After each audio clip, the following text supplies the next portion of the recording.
Okay, so I finally finished my kind of initial run of the Silent Hill 2 remake, and today I'm kind of making a review, not as a whole. I'm not going to be covering the story, because one, there's lots of twists and turns and changes kind of to the remake. I do want to make a separate video on that, but people know the main story of the game by now. I think everyone knows the story of Silent Hill 2, and at its core, it is the same. So this is going to be more in terms of the gameplay and the general feel of the game, as well as some like technical stuff that I had issues with, and as well as some small things that I do not really have complaints about, but things that I wish were a little bit better. But yeah, we're going to kind of split this up into different sections, go over gameplay, combat, difficulty, replayability, and obviously the scariness of the game. But yeah, let's just start with the first one, and that is the gameplay. So straight out the gate, the gameplay is solid. It is a third-person game, over the shoulder, and I do feel that the combat is mainly focused around melee. There are guns in the game, 3 guns in the game. There's a pistol, a shotgun, and a rifle, but melee is kind of your primary, I think, in this game, and it really does pay to really try and get used to the melee combat. It does take some adjustment. For the first couple hours in the game, you know, it was getting used to the dodge and knowing when to attack, how many times to attack an enemy before they attack you back, and just getting used to like the attack patterns that enemies have.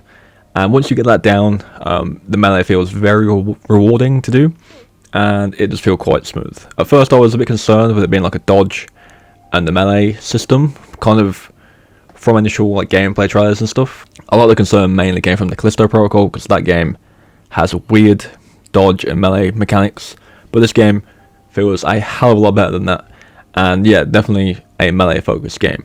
But in terms of the weapons, as in the firearms in the game, you get the pistol fairly early on, and you can use it pretty much whenever you want to.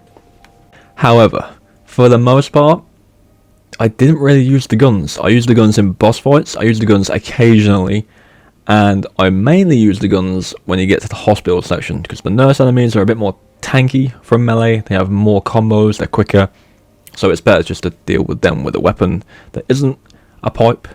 But other than that, I didn't really use guns in general combat unless I was getting like overrun or in a tight spot, but that rarely happened anyway, and it does save a lot of ammo, so when you go into boss fights, you have a lot of bullets and you can pretty much get through them fairly easily.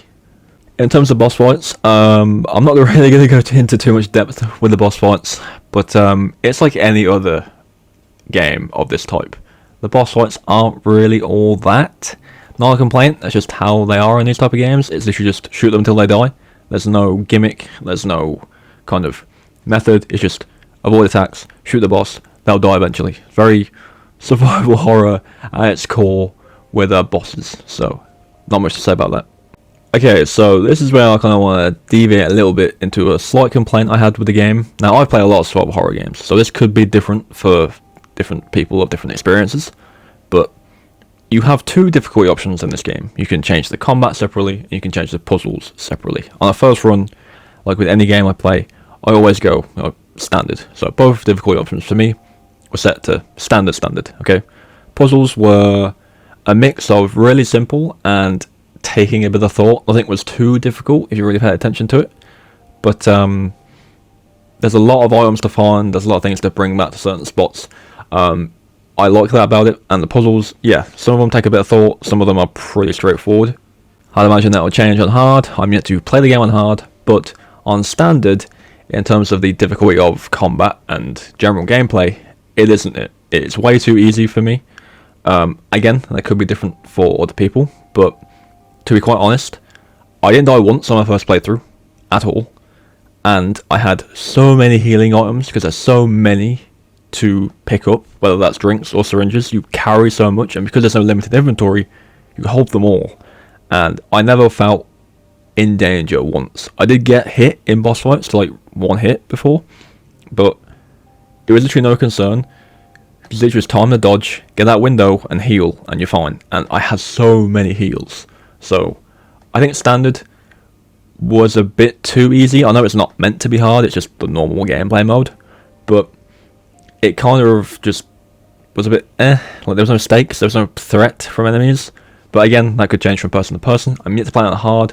I hope the scaling on hard is better, and I hope that I'm not carrying around like 20 to 30 healing items all the time, because I just don't need to use them, especially in late game.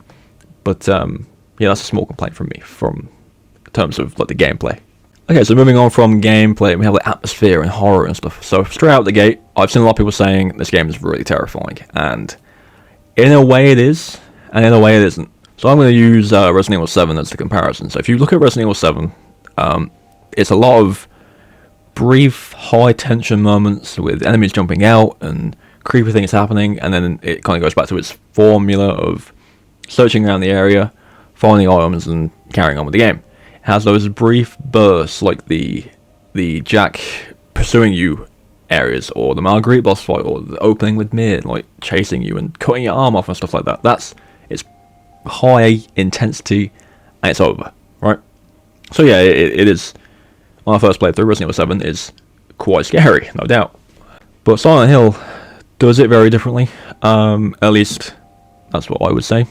So all the way back from the first game until, well, pretty much all of the Silent Hill games, they're not built around like jump scares and sudden bursts of stuff going on. Not really. Now you can still get jumped with enemies and stuff like that. You have the radio system in this game, which alerts you to enemies nearby. It doesn't tell you where they are, so you can kind of turn a corner, have an enemy pop up right in front of you, and it obviously makes you jump. It's not scripted though, it's just, it happens to happen. Well, with Silent Hill, the scariness, the horror aspect of the game has always been the atmosphere, and mainly the audio of the game. So in general, the town is creepy, things are just unsettling, and especially when you're in the Otherworld version, it's just a lot more creepy. But the audio is the big thing with this game. There's plenty of different parts of the remake where it is genuinely creepy. Like, off the top of my head, there's a hospital room about halfway through the game when you're doing some puzzles, and you walk into it and there's just heavy breathing right down your ear. There's nothing in the room at all. It's just heavy breathing. In the apartments, in the early game, which is the footage I have now, you go into one of the apartment rooms and someone just starts whispering down your ear for no reason. It just happens, and it stops, and nothing else happens at all. It's just creepy. And there's always like these background noises in the game. Some of it's subtle, some of it's more obvious, but there's always just something you can hear somewhere that isn't even an enemy you fight. It isn't even something you'll even see. It's just things happening, and you can't ever tell where it is. And I think the remake has done a really good job of keeping that with this game, from the original. I do prefer that way of the game being spooky. The thing with Resident Evil 7 is it's good on the first time through, but then you know what's coming.